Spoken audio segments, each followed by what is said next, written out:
Boy, there's a lot of people here tonight, and it's, I think, reflects the high regard everyone has for Richard. I think most of you are probably familiar with his work in one way or another. Before I introduce the man of the hour, I briefly want to acknowledge and thank many individuals whose contributions and resources, help, and creative energy made this exhibition and the accompanying catalog possible. The lenders, the donors to the catalog, the graphic designer, the printer, the photographer, Tom Kirby, who's here, and to the writer who produced the essay for the catalog. A very special thank you to Anne Rubin and Gallery One for mounting the exhibition, and to both her and Katie Rubin for creating a beautiful and elegant installation. And my deep, deep gratitude to Annie Charters, Richard's very dedicated gallery manager, for her guidance and able assistance, which helped us to make the show and catalog possible. And finally, my greatest thanks and respect to Richard for his exquisite work and the opportunity to work with him. Echoes from Nature, a 30-year retrospective of jewelry by Richard Grinstein, is a result of several years of tremendous collaboration between Richard and myself. The concept for the show all started the day I walked into Ben Weirley's metal restoration shop, and he told me about his idea that he has for mounting a retrospective exhibition of Richard's work. Ben thought I'd be the perfect person to bring it to fruition, since I had just closed my gallery and had begun to take on independent curatorial projects. I was not all that familiar with Richard's work, so I called him and we set up an appointment. After that first meeting, I knew that Ben was absolutely correct in thinking Richard was deserving of a retrospective. What I discovered at this meeting is that Richard is an artist who is extremely knowledgeable about the history of metalsmithing, visually sophisticated, is willing to experiment with a variety of techniques and materials, and has an ability to communicate through his work in ways that transcend the medium. I was also surprised to discover that Richard is mostly a self-taught artist. To teach oneself how to make jewelry is one thing, but to be able to create work of exceptional quality and craftsmanship and imbue it with an added dimension, the element of art, is rare. Arlene Fish, one of this country's most influential artists of the American art jewelry movement, has said that, quote, "The major function of a piece of jewelry is to make the person who wears it look and feel beautiful, elegant, and distinctive. It must enhance the person, complement the personality, and never overwhelm either aspect of the wearer." And indeed, Richard's jewelry contributes to the joys, beauty, and delight of the individuals who own and wear it out into the world. And a number of you pay homage to Richard through your generosity in loaning your precious pieces to this exhibition, and we sincerely thank you. Richard's accomplishments go beyond his personal making. As many of you know, Richard established his business in the city of Birmingham some 30 years ago. Wanting to give back to and contribute to the community, he recently co-founded a scholarship competition for local high school jewelry students through the auspices of the organization Jewelers of Birmingham. Richard has also served as a mentor to a number of metalsmithing students from CCS in Cranbrook, providing them with jobs which not only enhances their technical skills, but gives them practical experience in how to run and operate a successful business. In fact, Ben Weirley came to know Richard through such a contact. By supporting budding artists in this manner, Richard further serves to advance the field of metalsmithing. I'm going to invite Richard up here to talk in a moment about some of the things that have stirred his imagination over the years. But first, I just want to say that it has been a true pleasure to work with him on this project, both personally and professionally. Looking through his eyes, the eyes of one very talented artist, I have learned that small-scale work can have large implications. The center of this jeweler's world temporarily shrinks to a physical space measured in centimeters, but the metaphorical and imaginative space is vast. After this lecture, I think you too will find that small is big.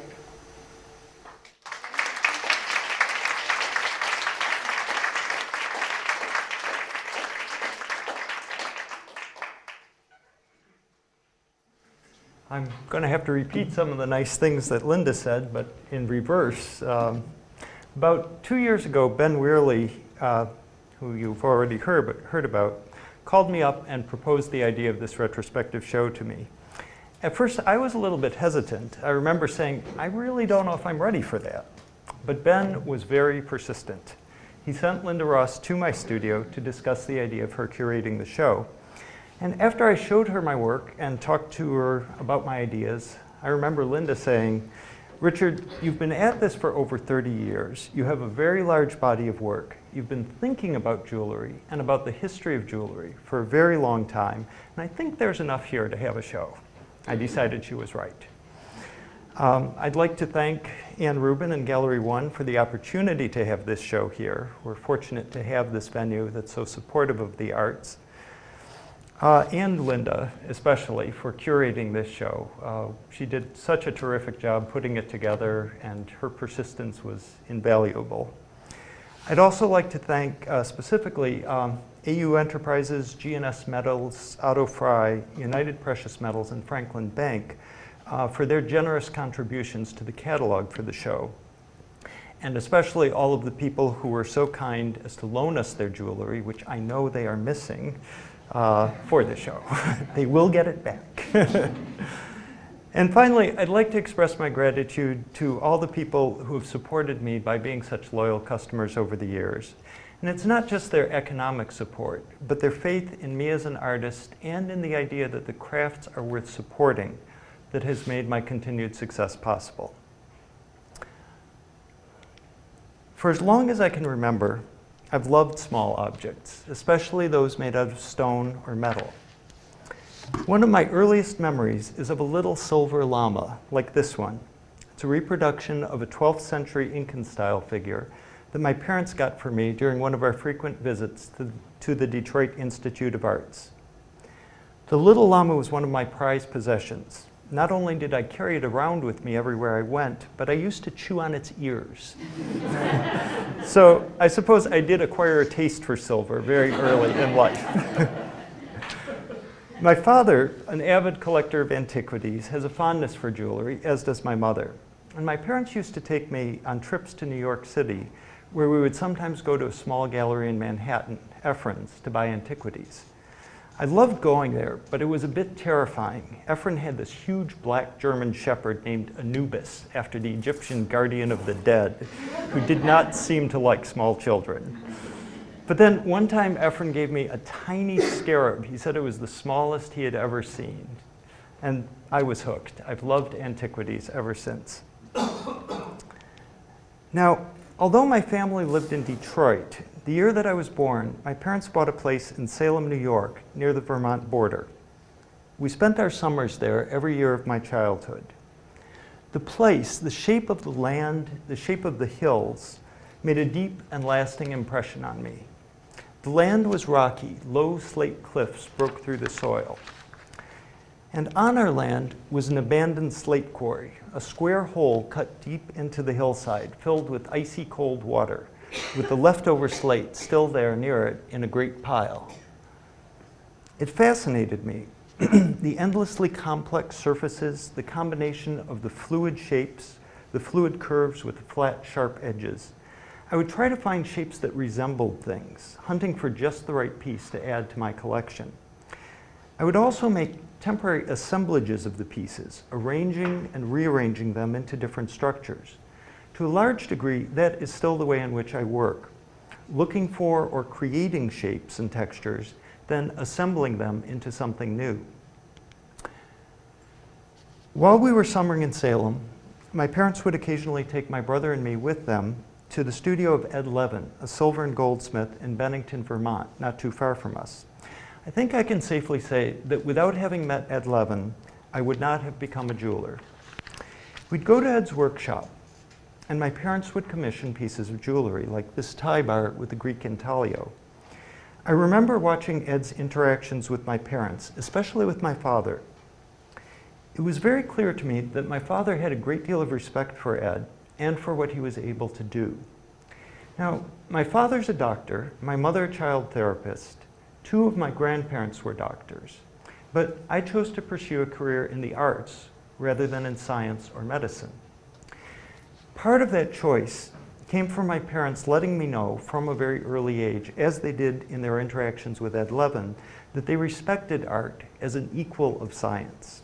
Art and science, medicine in particular, both have the potential to improve the human condition. So for me, the choice of a career in the arts was a natural one. My interest in slate continued with an interest in all sorts of stones. I collected fossils and minerals. When I was a teenager, I found a rock shop not too far from us in Detroit where I learned to cut and polish stones.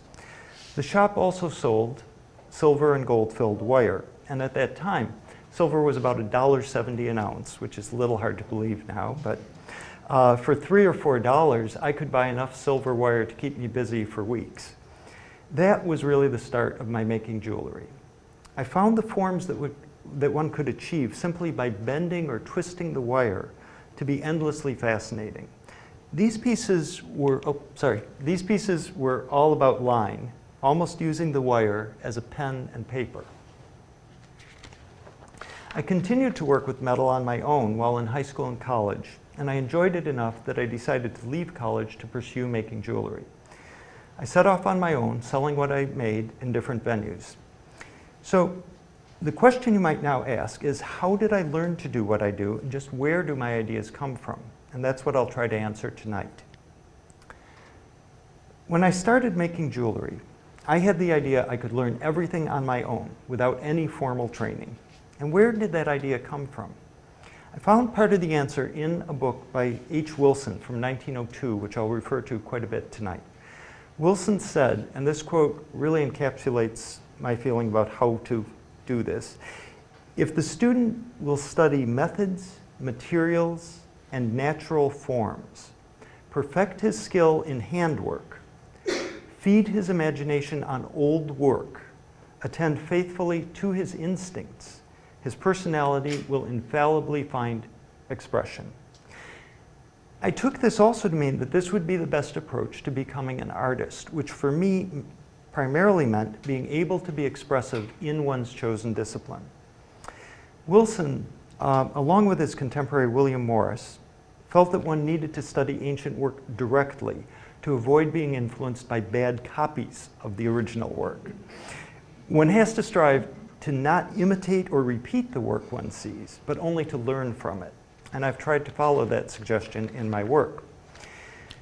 Wilson also believed one must learn as much as possible from other people in one's field. I've been very fortunate over the years to have had many colleagues who were very willing to share their knowledge and skills with me. When I was in my late teens, I met Norm Thomas, who I'm very fortunate to say is here tonight, who had a jewelry supply store in Birmingham. Norm was dedicated to the idea of helping young people with an interest in metalsmithing learn as much about it as possible.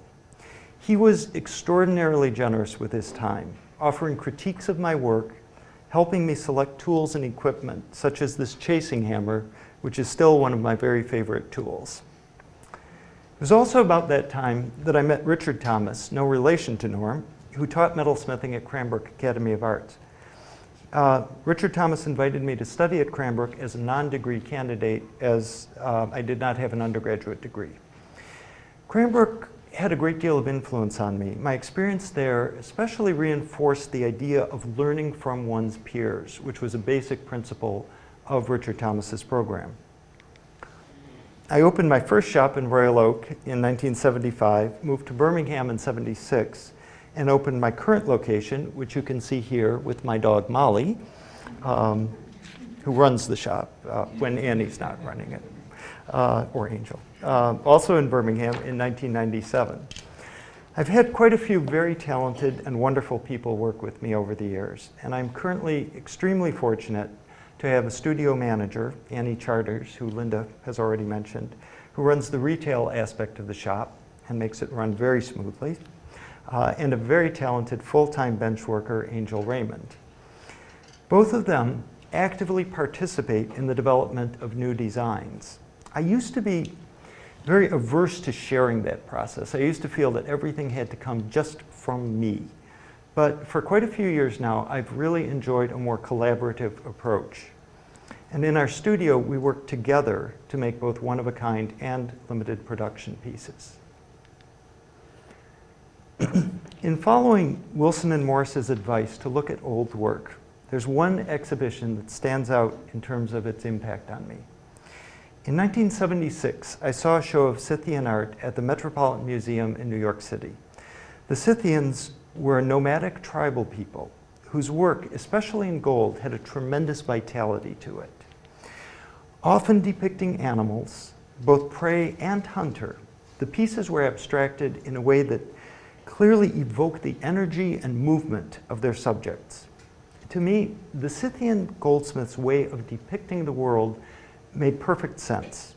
I've made a number of pieces over the years that are related to the Scythian aesthetic and continue to be influenced by the shapes that they used. I made these earrings for my wife Nancy after seeing that show.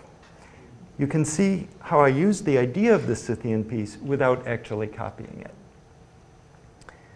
it. When Linda and I initially gathered the pieces for this show, we considered at first a simple chronological arrangement of the pieces, but we quickly discovered that this approach just did not make sense. There were too many pieces that belonged right next to each other that were made literally years apart, as well as pieces that seemed very different from each other that were made at the same time. Clearly, there were several styles that I've worked in throughout my career. Grouping them turned out not to be too difficult. The three categories we came up with were naturalistic, geological, and biomorphic. Of course, there were pieces that fit in between these categories. The boundaries are not fixed. It is those pieces, in a way, that show how those categories relate to each other. I'm going to talk now about my work and the influences on my work from within the framework of these categories. First, the naturalistic. We use the term naturalistic loosely. Naturalism, of course, generally means depicting natural forms as literally as possible, while my work is only sometimes strictly literal. But in this group are the pieces that are recognizably taken from the observation of specific plants, leaves, grass, vines, and twigs. These are the pieces that are most closely tied to Art Nouveau, with its combination of stylized, sinuous, curvilinear lines and reference to vines and leaves. Art Nouveau, which was popular from around 1895 to 1918, was about analyzing nature, almost as a botanist would, but then turning the natural forms into the sorts of curves you can see in this staircase by Victor Horta. The curved lines refer directly to growing things, to unfurling leaves or ferns, to the way that buds grow out of branches. That specific energetic line is emblematic of the energy of life itself. Art Nouveau was rebellious and seen by its artists as personal in style or individualistic.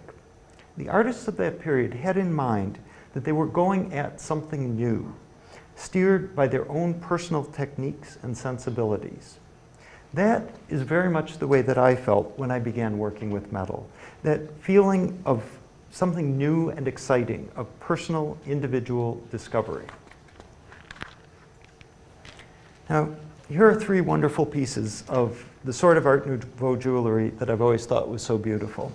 They demonstrate the type of line that's characteristic of the period, and in Thalmaier's piece, the one on the upper left, you can see the leaves and vines that I also love to use. And then here are two of my necklaces that you can see are directly related, although not copied from, that same aesthetic. Another aspect of this period was the use of motifs from Celtic designs. The pewter vase on the left is by Archibald Knox, whose designs for Liberty and Company fit right in between the arts and crafts movement, which I will talk about a little later, and Art Nouveau. And you can clearly see the influence of the Celtic designs, like those in the buckle on the right, in Knox's work, and you'll also see it in some of my pieces. Now, this next piece is a brooch by George Jensen. As you know, Linda Ross and I decided to augment this retrospective with pieces from George Jensen and other artists of his company. I should remind you that the Jensen pieces in this show are from Drucker Antiques. The Druckers are noted experts on George Jensen, having written several books on this subject. And we're very fortunate to have Janet Drucker coming to lecture on Jensen and his studio next Wednesday evening. And I encourage all of you, or as many of you as can, to attend. She's a wonderful speaker, and I'm sure you'll learn a great deal about Jensen and his company. We chose Jensen for several reasons. First, of course, the early aesthetic of George Jensen himself was clearly tied to my naturalistic style. The use of grapevines and leaves is certainly a common thread in our work, but there's also another factor. Jensen welcomed other designers into his firm and encouraged a broad range of styles, and that range, from arts and crafts through modernism, parallels the styles in which I work, so we felt it made a great deal of sense to show the work together. Jensen founded his studio in 1904. The firm is still in business. Jensen was certainly one of the most successful artists who was able to integrate the ideals of the arts and crafts movement with a practical reality. He utilized industrial processes but combined them with handwork, using dies such as the one you can see to make the basic piece, but then chasing the surface by hand to achieve a complex, detailed, beautiful surface.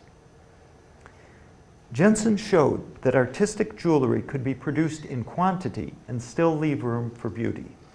He provides a perfect model for achieving a balance between idealism and practicality, something that can be very difficult to do.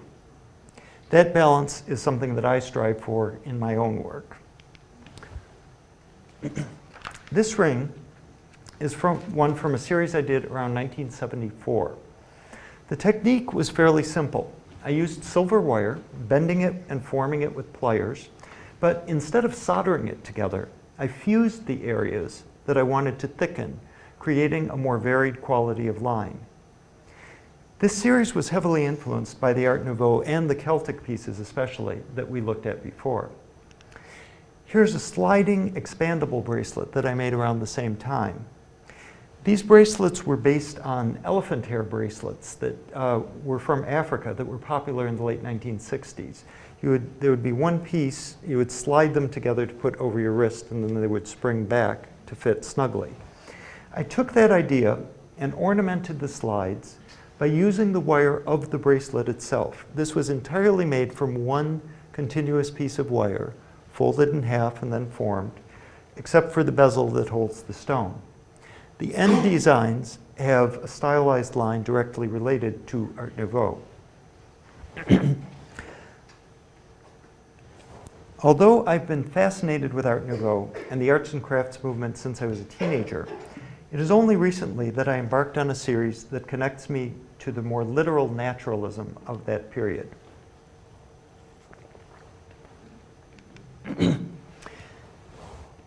It began with an interesting commission. I have a client who wanted me to make her wedding band. I'd made a number of pieces for her that were all smooth, very polished forms. But for her wedding ring, she wanted something very different. She described a ring that she had seen someone else wearing to me, and she described it in glowing terms. She was referring to vines and leaves, different colors of gold. Somehow her description brought to my mind exactly what I wanted to do, something very Baroque, detailed, and naturalistic. I started work on it right away, making models, discussing techniques and materials. When it was done, both of us were extremely happy with the result. But an interesting thing happened several months later when she happened to bring in the ring that she had first seen. I found that it bore almost no resemblance whatsoever to the ring that I had made, other than superficial similarity of materials and subject. The starting point for this whole series came from a ring made by another jeweler that led to an image in someone else's mind, that led to a new image in my mind, that led to a new piece of jewelry. Somehow for me, that roundabout story encapsulates the way in which imagery and style are transformed from one artist or period to another. I made several other pieces for that client in the same vein, and then from that beginning, I went on to make pieces both more and less literal. But since then, I have felt free to explore working more directly from nature. This is a piece I made for a customer, it's in the show, who brought in a block of uncut opal that she had inherited. I have a stone cutter, fortunately, who I work fairly closely with, who I said, just cut a shape that I'll like and make a beautiful stone out of this. I left it up to him. We discussed, some specifics, but the details were up to him. And it led to a shape that I found very easy to design around. This ring is part of a series inspired by blades of grass. Part of the pleasure in making these pieces is to make the material first have a connection to a shape and a texture from nature, in this case grass, and then to manipulate it in the same way that that natural material could actually be moved, making the metal almost seem to do what it wants to do. And then in this series, I'd been looking at the way the tree branches are configured. I liked the idea of making something of them forming a complete circle. And upon looking at a lot of trees, I was delighted to find a way in which that does occur in nature. There's a lot that's not literal about this piece, but the relationship of the lines is from something carefully observed in nature. Now, we've been looking at images of Art Nouveau and my work that relates to it, but we haven't yet discussed what came before it, and that is something extremely important to me, the arts and crafts movement and its philosophy. This influence is less aesthetic or stylistic than it is philosophical, but in a way it's even more important to me than those other influences. The philosophy is sometimes summarized as a belief in truth in art and of the nobility of handwork, and a belief in the spiritual value of art. I didn't learn myself about the arts and crafts movement until I was already making jewelry, but the ideas of that movement had filtered down to me and to my colleagues through the years and had become an important part of our culture. I believe that without it, people like me and some of the others here would not be doing what we do, devoting our lives to making beautiful objects in our shops and studios. So I do want to talk for a moment about the arts and crafts movement. The arts and crafts movement had its origins in the mid-1800s and ended sometime around 1920. But as I've said, its basic ideas are still very much with us. The two main figures who conceived the ideas at its heart were John Ruskin and William Morris. Ruskin, who lived from 1819 to 1900, introduced the idea that industrialization had robbed society of its spirit, both in the arts and in people's lives, and that it was up to artists to reverse that trend.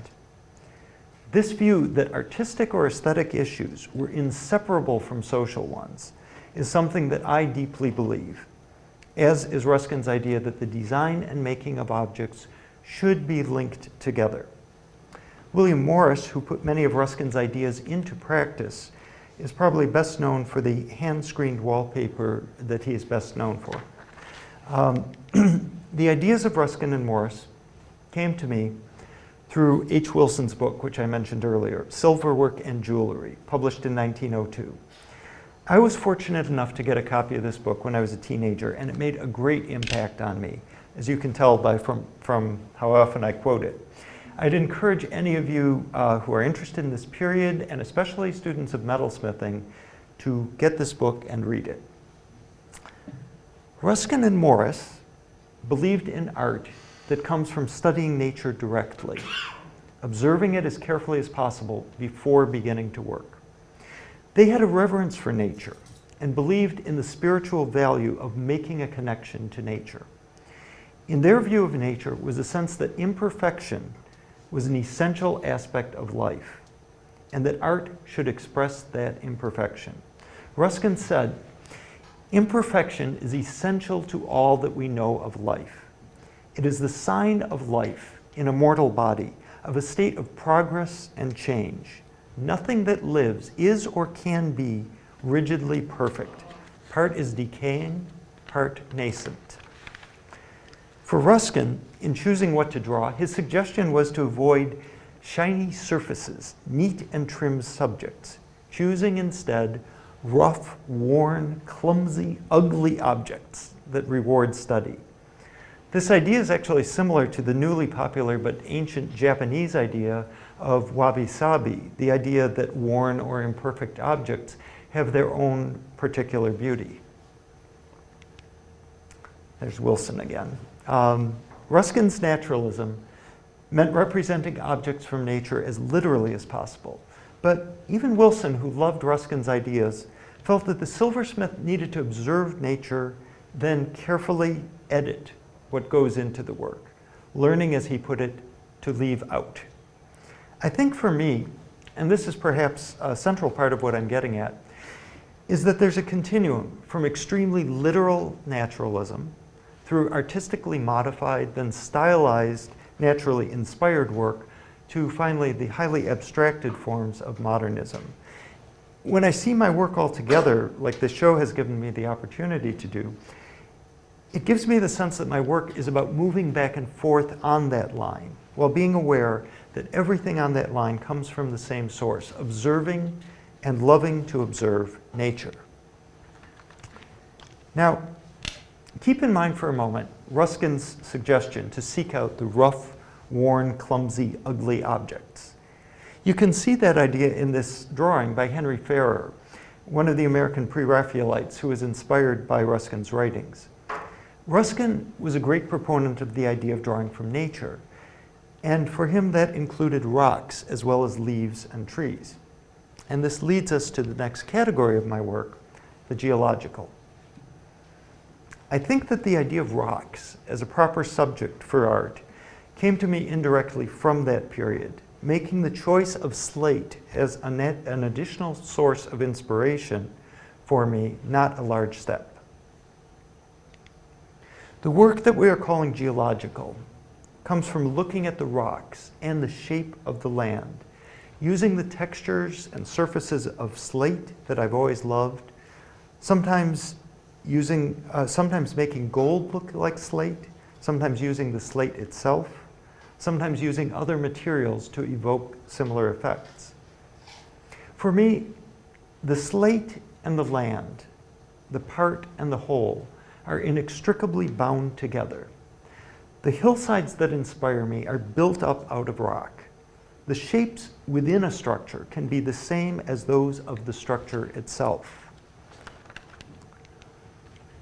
I also try to capture a specific sense of connection to the landscape. Like the photo that I took in the previous slide, this drawing of mine reflects the way in which I see the land. The feeling of being aware of the scale of distant mountains, while still being aware of oneself as an observer.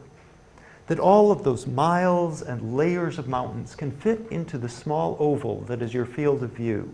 That a huge piece of the world can seem to be held in your hand. That is largely what my geological pieces are about. I'd like to touch on the story of one of these pieces, one that is in this exhibition, the carbide triangle brooch. A good friend of mine, Mark Schwader, has a company that uses broken up tungsten carbide in its products. One day Mark called me up and said, "You have got to come over to the plant and look at this stuff. You are going to love it." He knew how much I loved slate, and he'd been to Salem with me when we were kids. And of course he was right. The way that the carbide fractured created these wonderful surfaces. They looked like slate, but different. And I thought, this is great. It has this fabulous look. It looks like rock, but it's metal. So you can solder it to gold, to silver. The possibilities are endless. Well, tungsten carbide, as some of you may know, does not solder easily to other metals. It took me weeks and weeks of experimentation to finally come up with a way that it sometimes worked. But I began to make a few pieces using it. Most of these were, as is most of my work, somewhat freeform in shape. And then I made this piece. When it was done, I looked at it and I thought, what's this about? This triangle looks oddly familiar. Again, our place in Salem was a part of my creative process. My family had just decided to pass up an opportunity to buy a piece of property adjacent to ours on the side of the hill opposite our house. The hillside is made up of a series of slate cliffs, beautifully surrounded by tall trees. One of those cliffs, a particularly beautiful spot, was on the piece of land that we had not purchased. And I realized, as I looked at this piece, that it referenced that spot and that it was exactly the shape of the property that we had not purchased. By making the piece, I had shown myself that the place that I found so beautiful was in me, whether or not we owned that piece of property. These landscapes, of course, are stylized, and not only stylized, but somewhat ambiguous. In this piece, the platinum refers to water, but it also refers to ice, to the way that ice on a lake breaks apart in the springtime. I know the place that I was thinking of when I made it, but what matters to me is not that it exactly shows that place, but that the piece can lead the viewer to have that sense of looking out at the world. These cufflinks are also about landscape, but here the surface of the gold is very complex. It's not exactly slate, not exactly splintered wood. It refers to those surfaces as well as to others. But of course that's the opposite of Ruskin's idea of literal naturalism, but this surface just seems right to me. The cufflinks are also briefly an example of a technique I sometimes use in designing. I put the elements together temporarily, take snapshots of them, rearrange them, take more photographs until I'm happy with the result. The photographs free me to experiment, so I don't have to worry about losing an idea as I'm working. The last of my geological pieces that I want to comment on is this one. In a way, it's the most complex of them, the least literal, and the most abstracted. It is also the simplest. There are only two surface textures on one plane, and there is a subtle difference between them. The gold is hand burnished, the steel is sanded. But this difference in the way that the light plays off of those two finishes is immense, and it creates a sense of depth and distance. The other reason for showing this piece at this point is that it fits into the next category, the biomorphic, and with the modernist sense of abstraction and simplicity. Thought you'd like that one. The term biomorphic was first used in the 1930s to describe an aspect of the modernist movement of the early to mid 20th century. Modernism was primarily based on the idea of utility and simplicity, extending, as you can see, to the idea that ornamentation is a crime. And the person who wrote that meant it literally. I do not, by the way, share that belief, fortunately. But it does indicate just how strongly the modernists felt about their view of art. Biomorphic modernism refers to the use of certain highly abstracted shapes in sculpture or graphic art that may or may not be directly derived from actual human or animal forms or plant forms. Modernism addressed some of the same concerns that the arts and crafts movement had, especially the problems of industrialization leading to mediocrity. But it took a different response. The modernists embraced industry and the machine. They viewed handmade, highly decorated objects with scorn. Their answer was to have artists design for industry, and they allowed handwork, but if it was handmade, it should be unembellished and be as perfect as possible. Aesthetically, their rejection of ornamentation was a response to the extremes of decoration of the Art Nouveau movement. And I think that swing from ornamentation to abstraction is partly just a natural cycle. At a certain point, things look too ornate. The eye wants to take a break and see something simple. Styles become simplified till people hunger for detail, and the cycle continues. Perhaps that's an oversimplification, but I do think that is a part of what happens historically. The aesthetic vocabulary of biomorphic modernism makes just as much sense to me as that of Art Nouveau. Art Nouveau was about line, while the biomorphic art that inspired me was more about form. But they come from the same place. carefully observing living things, plants or animals, or the physical geological world of rocks, rivers, and mountains. Part of the appeal that the biomorphic shapes have for me is in their ambiguity. The forms are always abstracted. One is drawn to them because of the way they capture that which is observed.